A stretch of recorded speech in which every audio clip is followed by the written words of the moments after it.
Alors pour qu'il y ait une santé spirituelle, il faut qu'il y ait une nourriture saine spirituelle. Beaucoup de gens ne sont pas spirituellement en santé simplement parce qu'ils ne mangent pas une bonne nourriture saine. Vous êtes d'accord avec moi? Ce n'est pas la grosseur de la nourriture qui doit s'affecter. Mais c'est la qualité. C'est pas une petite.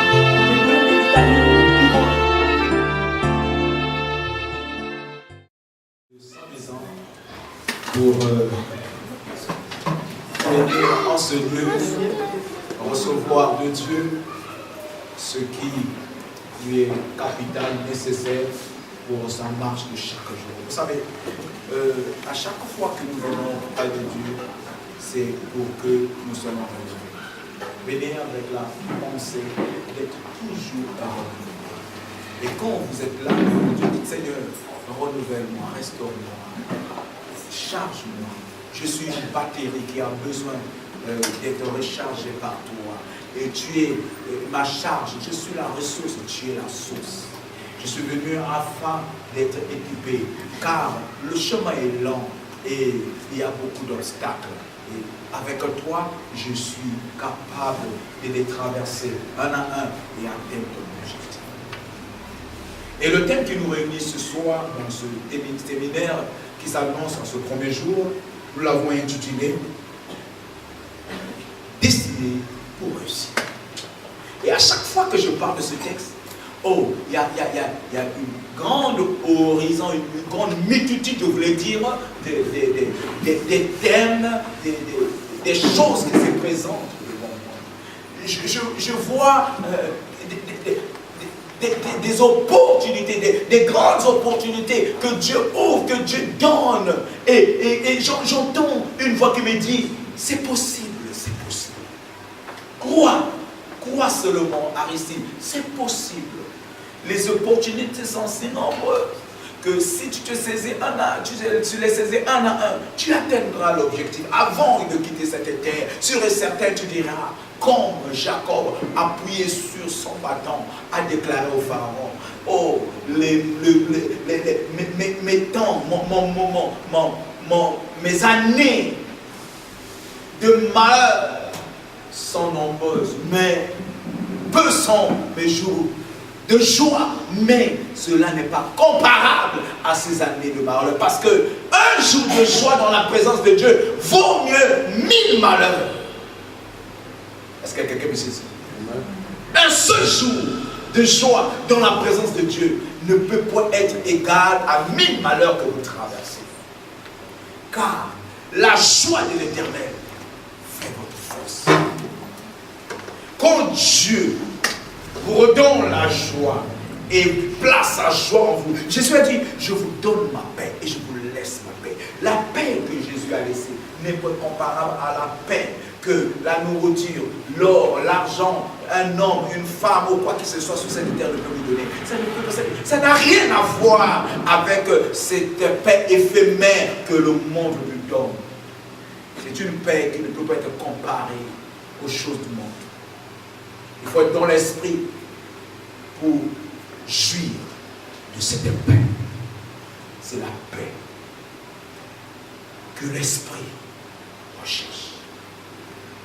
Tu es destiné à réussir. Et tu dois réussir. Dis avec moi, je dois réussir. Dis, je suis destiné à réussir.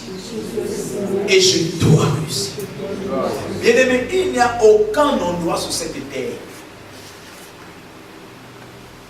qui peut te résister si Dieu t'accompagne. Il n'y a aucun endroit sur cette terre qui est si difficile que cela sera impossible à Dieu de te donner la victoire. Si tu t'appuies sur le Seigneur, même si cela est lent, ça finira toujours à devenir court. Parce que Dieu est celui qui rendra ces choses courtes pour que tu te réjouis avec lui. Amen. Gloire au Seigneur. Alors, bien aimé, je vais introduire ce message par cette phrase de Deutéronome au chapitre 1 qui dit: vous étiez assez restés sur cette montagne. Tournez-vous et partez. C'est Dieu qui parle aux enfants d'Israël. Deutéronome chapitre 1, verset, je crois, 6 à 7. Vous êtes assez restés sur cette montagne. Tournez-vous et partez. Assez. Pointe un point final. Assez indique que c'est bon, comme disent les Hébreux. C'est bon. Maintenant là, partez. Assez marque le degré suffisant. Tu dois entendre de Dieu, c'est assez. Et si Dieu veut te parler dans ton propre langage, il dit c'est bon. Vous avez déjà entendu un Ivoirien qui ne veut pas parler, qui veut que ça s'arrête dire, il dit c'est bon. C'est bon, j'ai compris. Il veut simplement dire passons à l'autre sujet. Maintenant, Dieu veut que nous passons de l'autre côté. C'est bon. Dis à la personne qui est à côté de toi, c'est bon. Dis, c'est bon. Assez. Maintenant, tournez-vous et partez. Tournez-vous. Ceci indique un changement. Vous devez changer de cap. Vous devez changer de direction. Et il dit partez. Posez un acte. Posez un acte vers l'avant. C'est bon. Quelqu'un ce soir va se rendre compte que c'est bon. C'est assez, c'est bon. Il a tellement tourné tout autour d'une montagne. Vous savez, la montagne peut signifier plusieurs choses. La montagne peut signifier une difficulté. La montagne peut signifier encore des signes, un lieu élevé. Mais tu dois savoir que c'est bon. C'est bon. Quand je dis c'est bon, c'est-à-dire, je vois une main me dire, va maintenant. Va. Tu vas dire, c'est pas encore fini. Non, c'est bon. Pourquoi? Parce que pour toi, tu as atteint ton total. Tu as atteint le maximum. Maintenant, là, il faut avancer. Une chose est vraie, c'est que nous devrions abandonner hier et rentrer dans notre futur. Abandonner hier est un processus continu. Pourquoi processus continu? Parce que ce n'est pas une seule fois que tu vas abandonner hier. Tu dois abandonner hier tous les jours. Cette journée n'a encore des effets en toi parce que tu n'es pas encore arrivé à minuit. Après minuit, je te dis, bien-aimé, cette journée ne peut plus avoir d'effet sur toi. Peu importe ce qu'elle a accouché, peu importe ce qu'elle t'a fait subir, peu importe ce qu'elle a dit, peu importe ce qu'elle a accouché, je te dis, après minuit, elle ne peut plus avoir de l'effet sur toi. Elle ne pourra avoir de l'effet sur toi que lorsque tu vas entraîner au hier dans ton futur. Lorsque tu vas entraîner hier dans ton futur, c'est à ce moment-là que hier aura des effets sur toi. Et je suis arrivé à comprendre que hier n'a des effets ou hier ne nous domine que lorsque nous sommes dans hier. Et dès que nous quittons hier n'a plus de force pour nous dominer. Hier ne peut plus rentrer dans notre passé. Hier ne peut plus rentrer dans notre futur, je vous le dis. Hier ne nous suit pas. Il s'arrête là où on lui a dit c'est bon. Arrête-toi là. C'est bon. Là-bas, tu n'as plus de place. Mais malheureusement, la plupart des personnes appellent hier. Ils vont à la fenêtre et disent hier, viens. Moi, j'ai gardé une place pour toi. Et quand il arrive, il commence à te dominer. Il commence à t'opprimer, à te comprimer, à t'oppresser. Parce qu'il sait lui-même qu'il n'est pas à sa place. Qu'il n'est pas permis qu'il soit là. Alors, il commence à te maltraiter. Mais je vais t'annoncer la bonne nouvelle ce soir. C'est que hier n'a des effets que lorsque il n'a pas encore terminé sa course. Mais dès qu'il termine sa course, c'est fini pour lui. Il ne peut plus avoir de la force. Nous sommes aujourd'hui mercredi. Mardi qui vient de passer, il ne peut plus avoir de la force. Mardi a accouché quelque chose peut-être qui vous a blessé. Quelque chose que vous avez pas, qui ne vous a pas plu.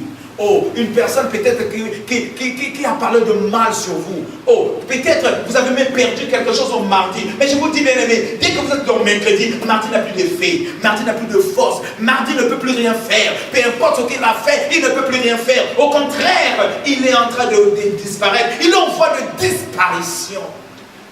Il ne fait même plus partie du plan de Dieu. Il ne fait plus partie du programme de Dieu. Il est passé, c'est fini. Il rentre dans le passé et Dieu ne se souvient même plus qu'il a existé. Dieu voit mercredi. Et si vous vivez ainsi, bien aimé, la joie de Dieu sera votre force. Vous allez plus avancer que reculer. Vous allez plus progresser que reculer. Vous allez plus vous avancer vers ce que vous attend devant que aller vers ce que vous avez laissé.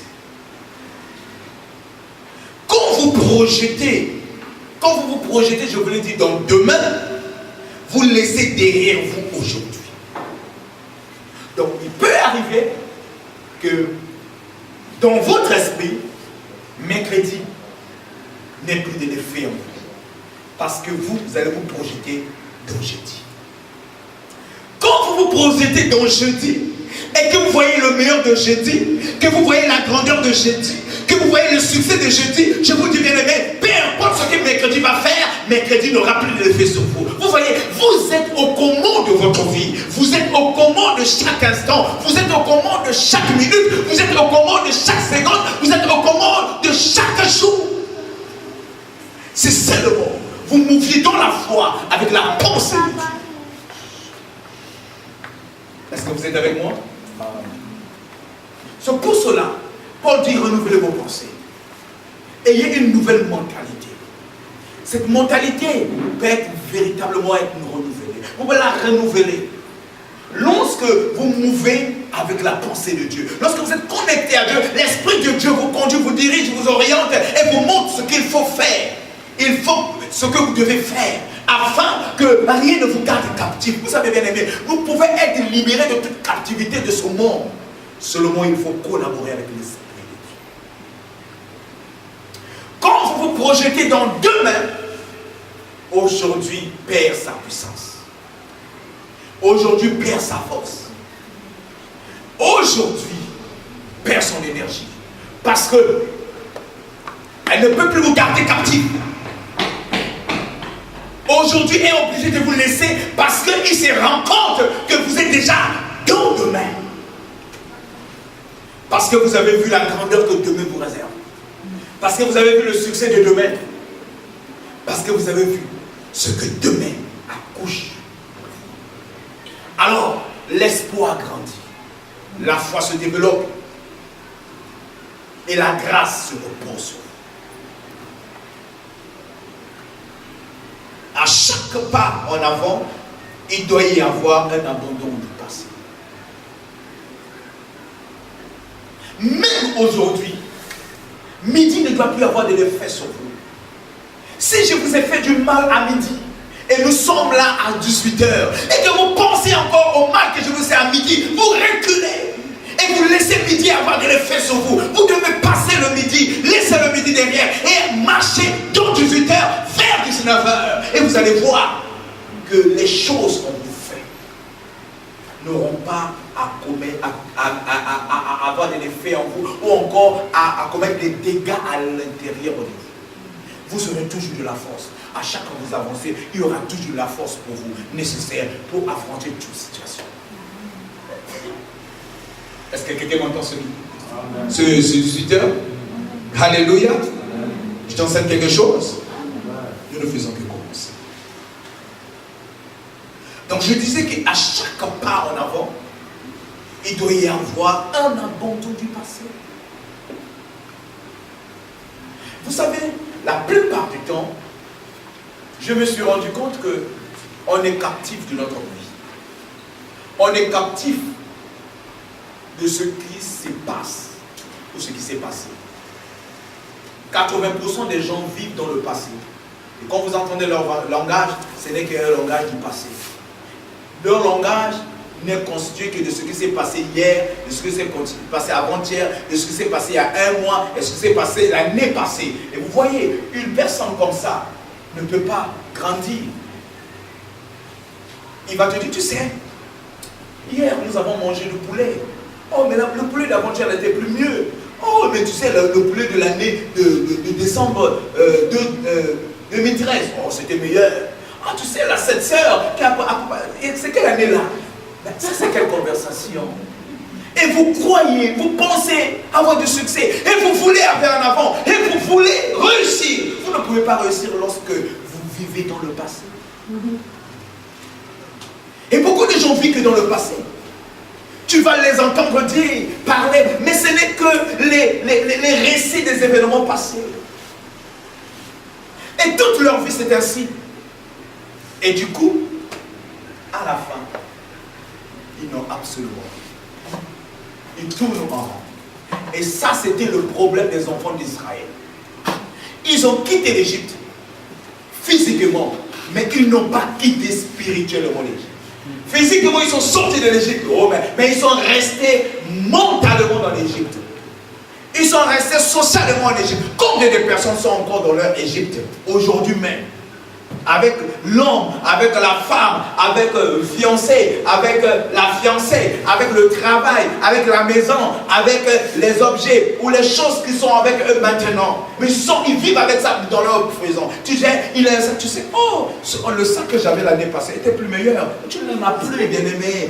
Rejette-toi du sac du présent. Ah, tu sais, mais voilà, le voisin de l'année passée, il était plus cool, mais tu sais, il n'est plus là. Rejette-toi du nouveau voisin. Combien de fois nous n'arrivons pas à nous réjouir de notre présent et s'attendre à notre futur? Pourquoi? Parce que nous sommes toujours dans le passé. Oh, tu sais, oh, l'année passée, oh, tu sais, oh, les chaussures que j'avais il y a 2 ans, oh, tu sais, oh, le voyage que j'ai fait il y a 3 ans, et tu sais, oh, bien aimé, oh, tu sais, oh, cette compagnie. Mais vous savez, comment votre âme peut se réjouir lorsque vous lui donnez toujours les conversations qu'il veut oublier? Vous savez, nous irritons notre âme, nous irritons nos pensées, nous irritons même notre corps parce qu'ils ne sont pas conçus pour rester dans le passé. Ils sont conçus pour aller en avant, ils sont conçus pour décoller, ils sont conçus pour voir la gloire de Dieu. Mais à chaque fois dans nos pensées, dans nos raisonnements, dans notre manière de faire, nous les gardons captifs dans le passé, nous les irritons. C'est pour ça qu'ils sont toujours malades. C'est pour cela qu'ils sont toujours malades. C'est pour cela qu'ils sont toujours faibles. C'est pour cela qu'ils n'arrivent pas à se connecter à Dieu. Pourquoi? Parce que nous-mêmes, nous les empêchons de pouvoir se connecter au Créateur. Ils ont fort désir. Ils ont ce fort désir de se connecter au Créateur. Donc, ils veulent prier, connaître le mystère de la gloire de Dieu. Mais nous les gardons dans le passé. Nous allons jusque dans l'Antiquité. Là où les hommes habitaient dans la brousse, là nous les amenons là, nous les gardons là. Et du coup, ils sont irrités. Ils sont malades. Ils sont nerveux. Ils ne savent plus quoi faire. Et vous savez, à force d'habituer quelque chose ou quelqu'un dans une chose qu'il ne voulait pas, il finira par accepter. Et quand il accepte, c'est juste parce qu'il ne veut pas se causer lui-même du tort. Alors il commence à s'habituer aux choses qui ne sont pas appropriées à son évolution.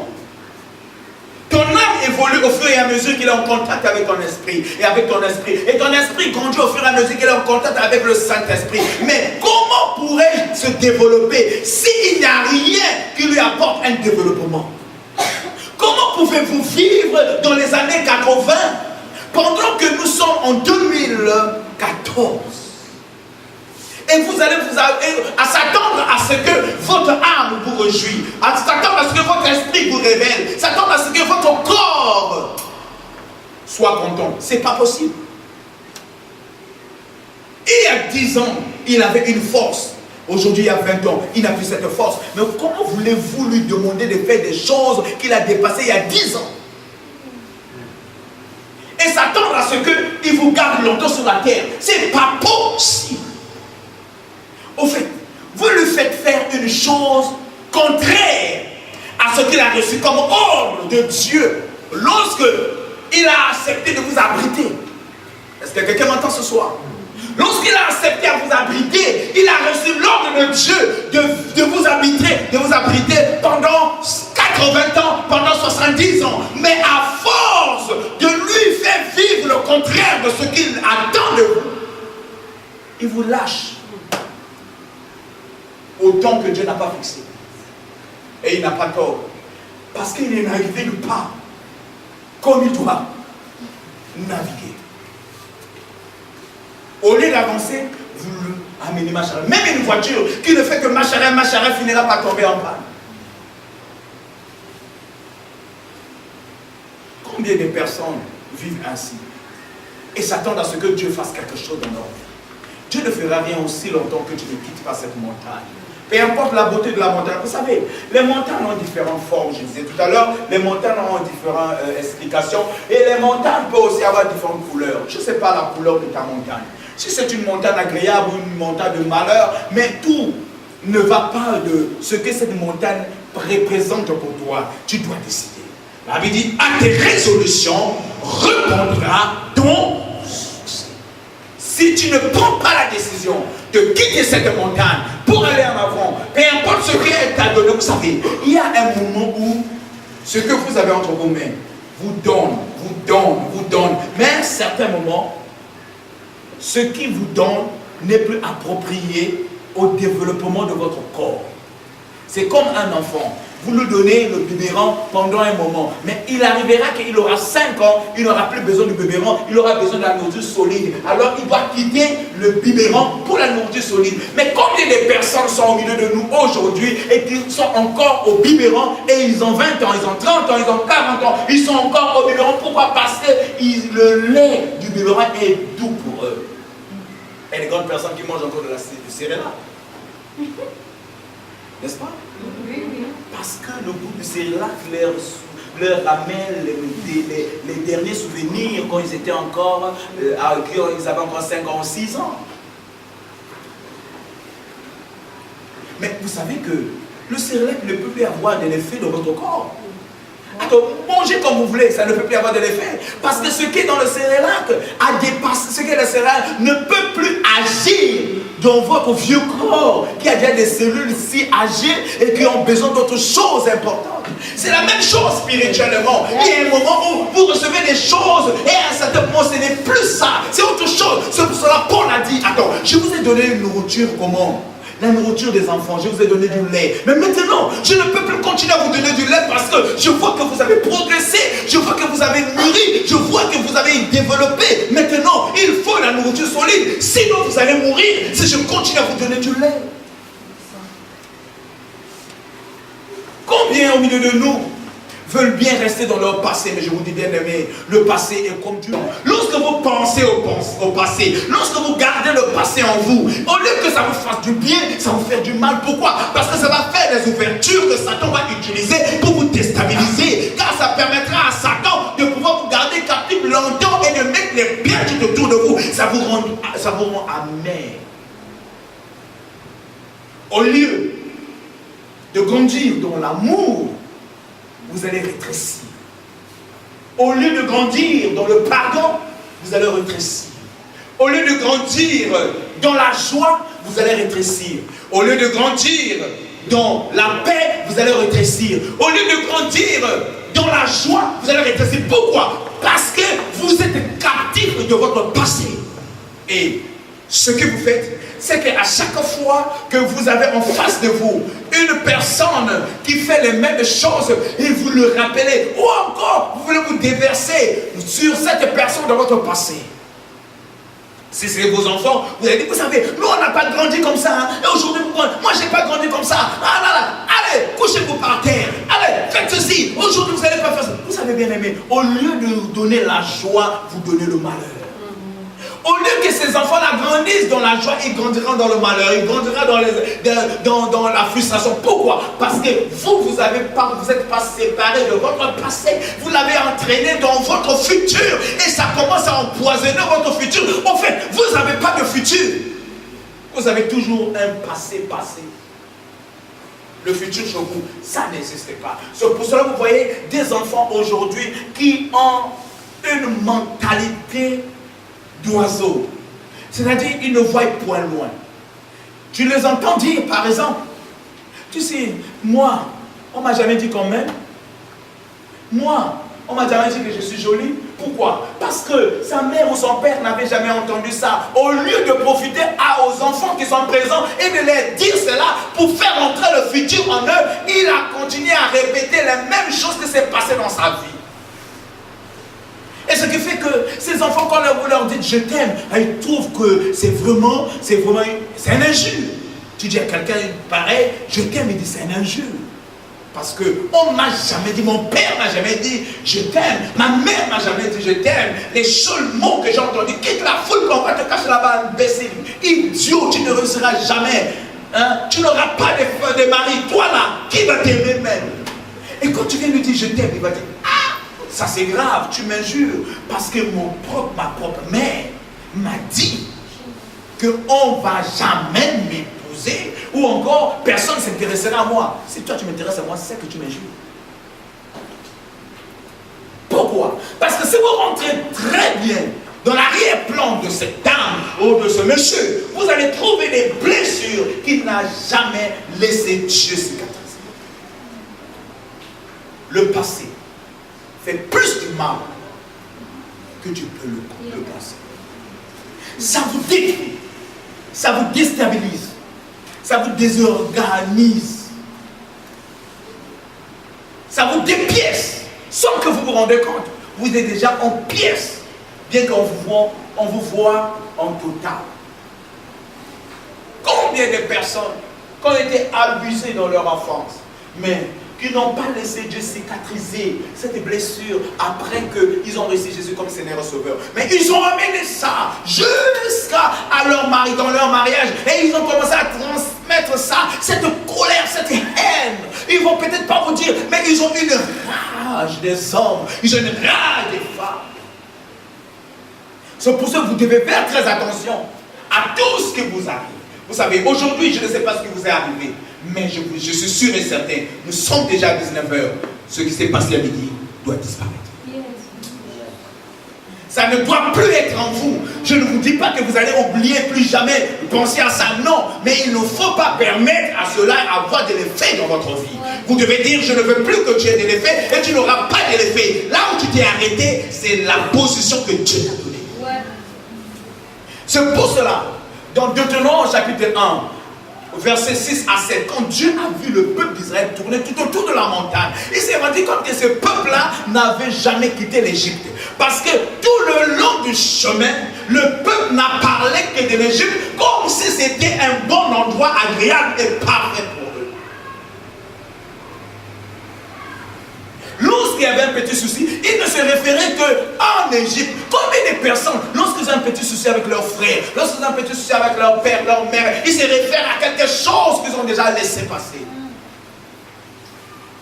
Ou encore ceux qui ont vécu avec les marâtres, ou encore les beaux-parents. Et c'est le beau-père. Si le beau-père fait ceci, ou la belle-mère fait ceci, ah, notre mère, quand elle était ici, mais elle n'est plus là. Elle n'est plus là. Il faut faire avec. Ne compare pas ta belle-mère avec ta mère. Ne compare pas ton beau-père avec ta mère. Ne compare pas ton professeur avec ton maître. Non. Ces comparaisons, c'est ce qui nous garde captifs dans notre passé. Et à chaque fois que tu resteras dans ton passé, tu croiras que tout ce que tu fais ne pourra pas réussir. Et parfois nous ne parlons point. Mais nous nous mettons dans une position de manque d'assurance. On se dit, puisque X n'apprécie pas ma nourriture, Y certainement n'appréciera pas ma nourriture, alors vaut mieux que